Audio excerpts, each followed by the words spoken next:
আবারও চলে আসলাম নতুন একটা ভিডিও নিয়ে তোমাদের কাছে। আজ আমাদের পুরীতে সেকেন্ড দিন।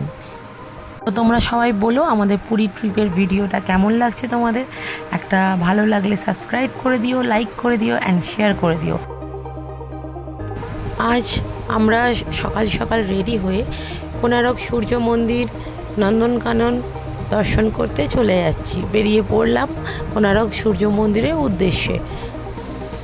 সান্নিকা তো প্রচণ্ড এক্সাইটেড, বিকজ ও ঘুরতে যাচ্ছে। ওর একটাই কথা, আমি বেরু যাব। তো ফার্স্ট ডেস্টিনেশন আমাদের কোণারক সূর্য মন্দির। মন্দিরে গিয়ে তো সর্বপ্রথম যখন মন্দিরের ভিউটা দেখলাম, সত্যিই মনটাও জড়িয়ে গেল। এত সুন্দর ভিউ আর এত শান্ত একটা পরিবেশ, এত লোকজনের মাঝখানেও নিজেকে একটা রিলিফ পাচ্ছিলাম, নিজেকে একটা শান্তি ফিল হচ্ছিল নিজের মধ্যে। তোমরা তো দেখতেই পাচ্ছ সান্নিকা প্রচণ্ড দুষ্টুমি করছে। ও চারিদিকটা দেখছে, ও কীভাবে বদমাশি করছে সবটাই তোমরা দেখতে পাচ্ছ।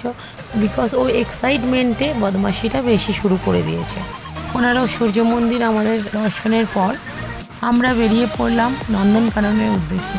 বিকজ নন্দনকাননটা আমাদের থেকেও বেশি বাচ্চাদের ভালো লাগবে, সান্নিকার বেশি ভালো লাগবে। নন্দনকাননে যাওয়ার পথে একটু সাইট সিন দেখতে দেখতে গেলাম, গিয়ে পৌঁছালাম ধবলগিরি। ধবলগিরিতে গিয়ে আমরা সুন্দর একটা বৌদ্ধ মন্দির দেখলাম, যেখান থেকে পাহাড়ের উপরে একটা টেম্পল, সেখান থেকে নিচের উড়িষ্যার প্রত্যেকটা ভিউ দেখা যাচ্ছে। এত সুন্দর পরিবেশ, তার মধ্যে হালকা হালকা ঝিরিঝিরি বৃষ্টি। কিন্তু ব্যাড লাক শুধু আমার মেয়েটা মানে সান্নিকা ঘুমিয়ে পড়েছিল, সেই জন্য ও আর দেখতে পেল না। তো যাই হোক, আমি ওর উদ্দেশ্যে এই ভিডিওটা শেয়ার করছি, কেমন দেখলাম না দেখলাম।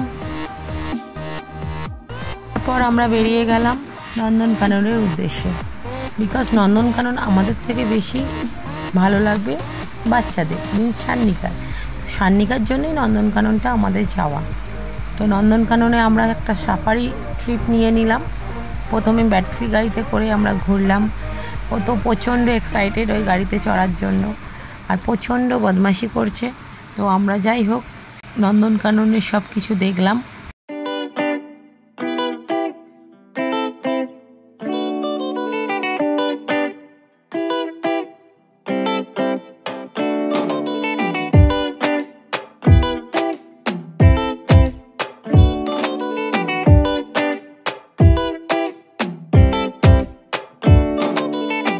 দেখার পর চলে গেলাম সাফারিতে, জঙ্গল সাফারি। তো সাফারিতে বাসে উঠতে হবে, উঠে আমাদের জঙ্গলটাকে ঘোরাবে।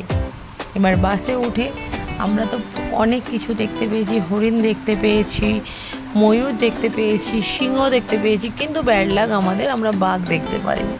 বাঘ আমরা দেখেছি, খাঁচায় বন্দি বাঘ দেখেছি, কিন্তু জঙ্গল সাফারিতে বাঘ দেখতে পারলাম না। সান্নিকা জঙ্গল সাফারি দেখবে না আইসক্রিম খাবে সেটাও নিজে ডিসাইড করতে পারছিল না। একদিকে সিংহ, বাঘ, হরিণ, ময়ূর এগুলোকে দেখে খুব এক্সাইটেড ছিল, কিন্তু হাত থেকে আইসক্রিমটাও ছাড়তে পারছিল না। তো যাই হোক, এইগুলোই দেখে আমার মেয়ে সান্নিকা প্রচণ্ড আনন্দ পেয়েছে, প্রচণ্ড এক্সাইটেড। তো আমরা সারাটা দিন আজকে প্রচণ্ড মজা করেছি তিনজন মিলে। এইভাবেই আমাদের সময়টা আজকে সারাটা দিন কেটে গেছে। নন্দনকানন থেকে আমরা বেরিয়ে পড়লাম আবার হোটেলের উদ্দেশ্যে। এবার নেক্সট ট্রিপ কী হয় দেখা যাক, তোমরাও ওয়েট করো। নেক্সট ভিডিও খুব তাড়াতাড়ি আপলোড করব। ভালো থেকো, সুস্থ থেকো, সাবধানে থেকো। টাটা।